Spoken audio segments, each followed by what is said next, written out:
1944. Allied troops in Normandy have moved inland. The work of the U.S. Navy and Coast Guard and the combined Allied sea forces has been done. Work not without a price in men and materiel.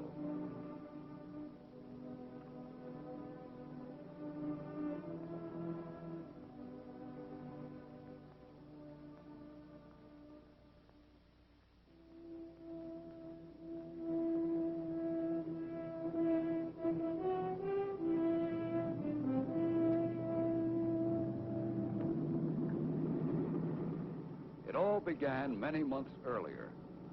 In Chesapeake Bay and other sections of the American coast, untested sailors and soldiers learned the task of getting from ship to shore. But that time, the shore was a friendly one.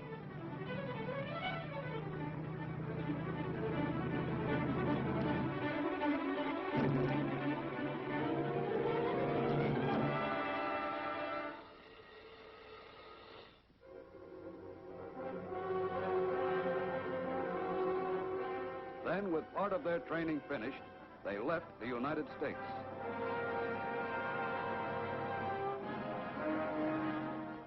Late in the winter and all through the spring, the great convoys moved eastward across the Atlantic. Aboard all the transports, life was the same. The troops relaxed and waited for the voyage to end.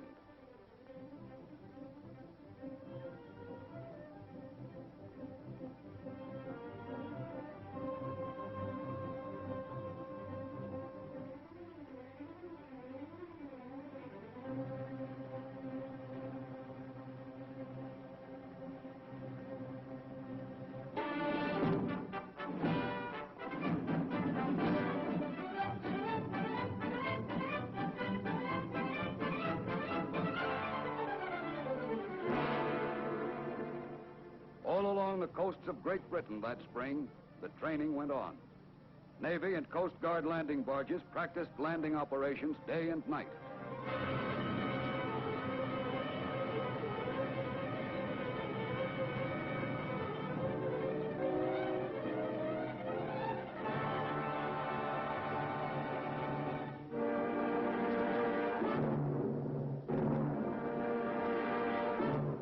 Meanwhile, the larger landing craft, LSTs and LCIs, carried on their maneuvers, learning to land at a given spot at a certain time.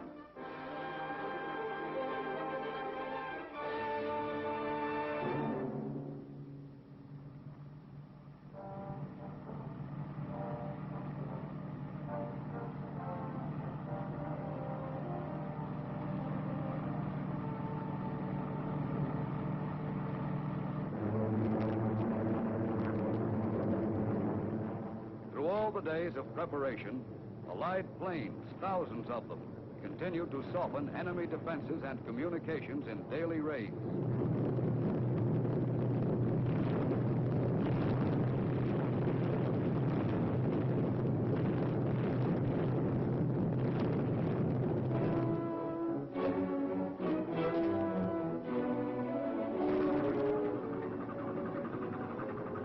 Off the southern coast of England, thousands of ships from all Allied nations are preparing for the invasion signal.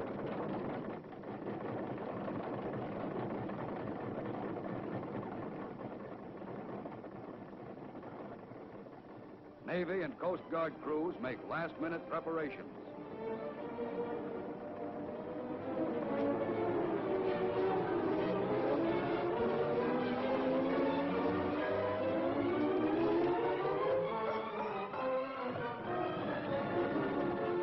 When the K-rations come aboard, everyone knows that D-Day is drawing near.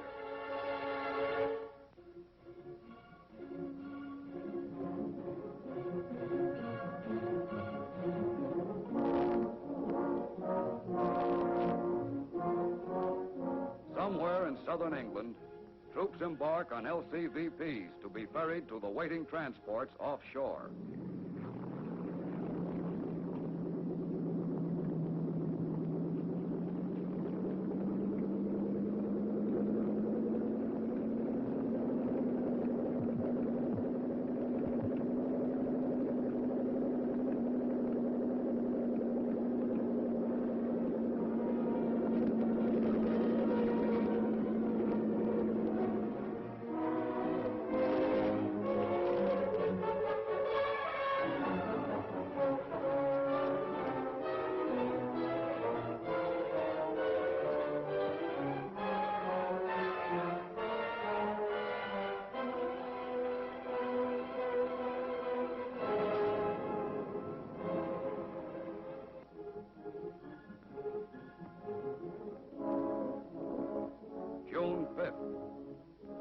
LCIs are loaded. The next time these men step ashore will be on an enemy beach. There's only a little time left to relax.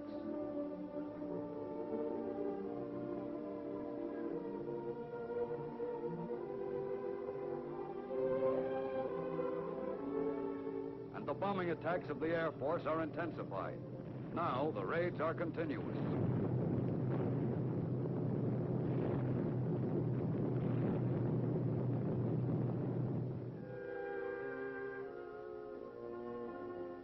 At ports of embarkation, the troops prepare themselves for their greatest battle.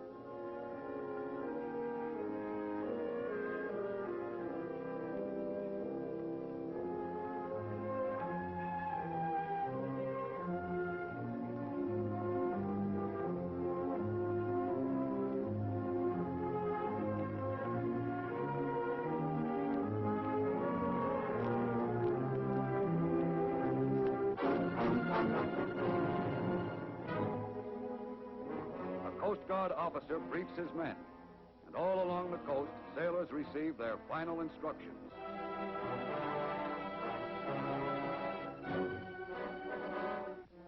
At last, the ships leave the coastal waters and move out into the channel. The slow LSTs loaded with heavy equipment, the transports loaded with men.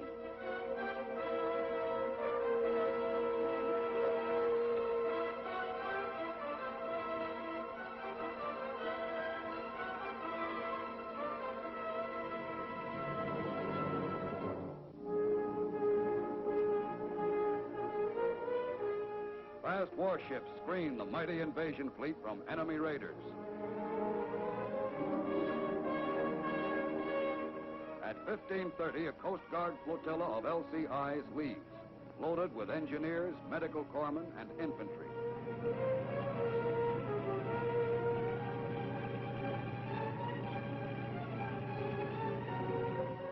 D-Day approaches, and the ships are in their assigned positions.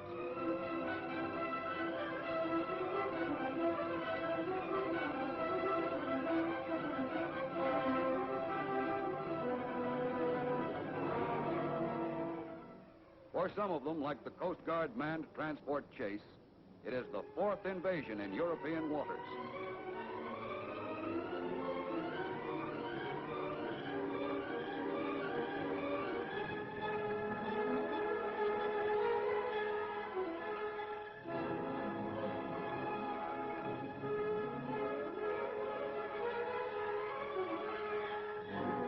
The only planes overhead are friendly.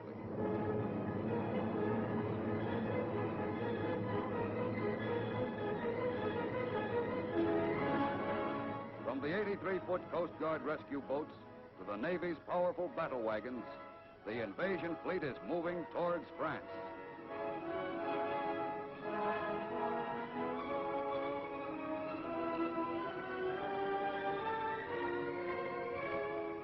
And below decks, officers study the maps that mark the invasion beachheads on the coast of Normandy.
Offshore, the larger landing craft approached the beachhead slowly.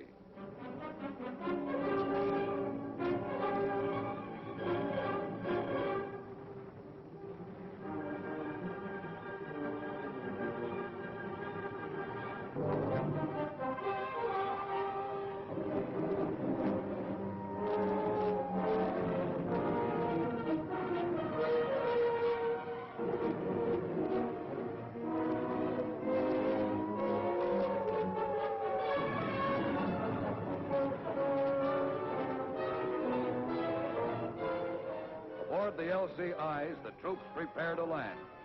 The beach is still empty, and the crossfire of German guns still rakes the shore.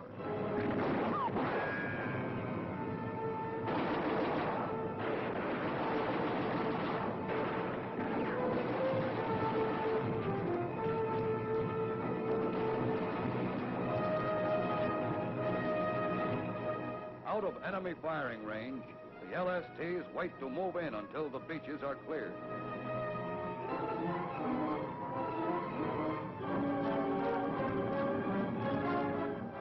The arrival of motorized equipment marks the end of the first phase of the landing.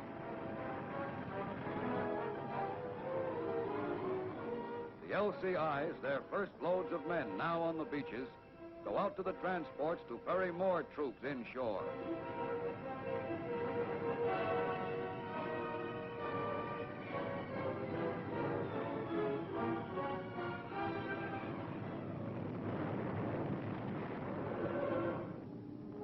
Still waiting, and reinforcements arrive.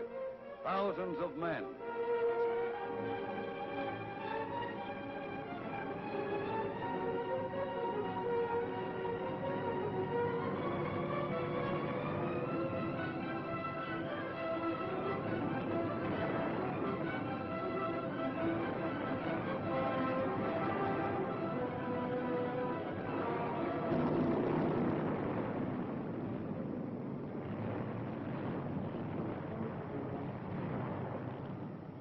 Defeated and disarmed, the first German soldiers captured in France wait until someone has time to evacuate them.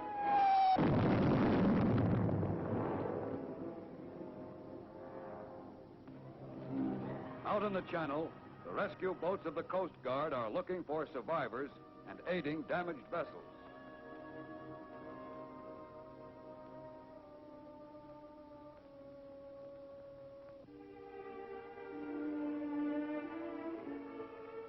And the hospital ships are waiting for the wounded.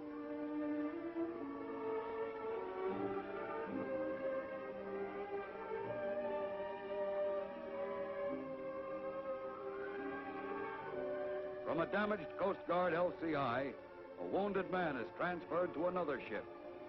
The life-saving blood plasma goes with him.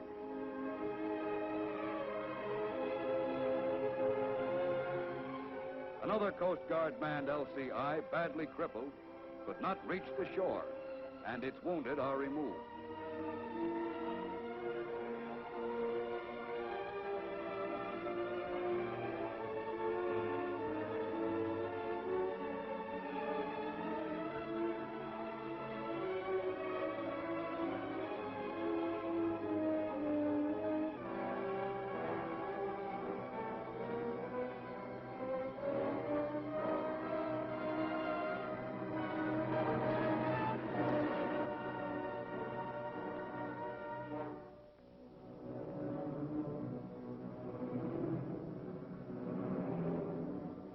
The beach is firmly in Allied hands now, and the vast extent of the operation is visible.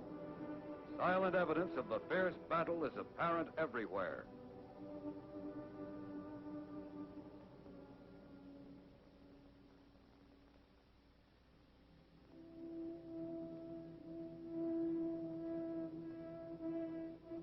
But in a few days, many of the damaged ships will be afloat again.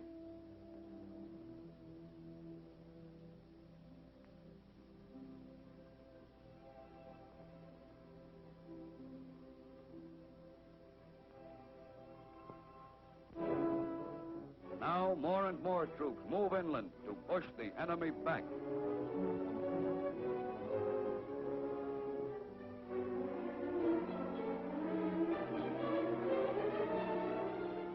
LSTs land their cargoes on the beach.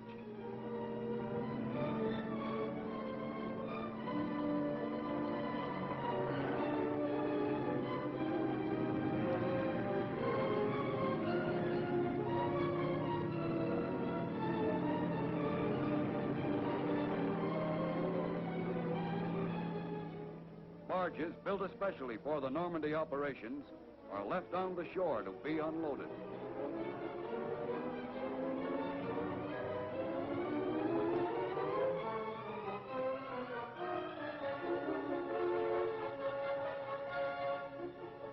During the daytime, there are only Allied planes in the air. But at night, German bombers harass the beachhead and drop mines offshore.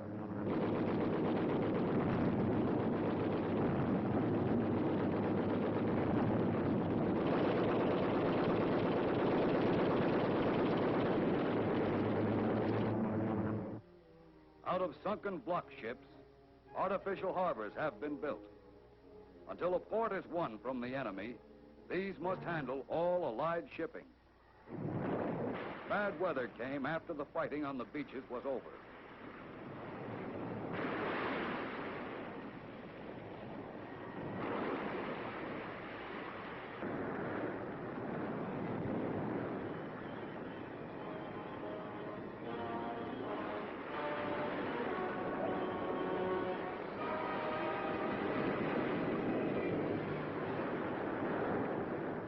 The heavy storm left a trail of damaged ships.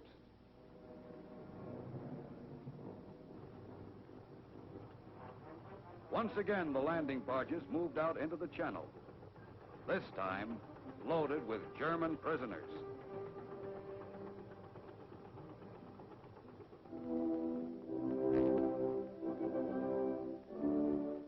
In England, prisoners board a Coast Guard transport.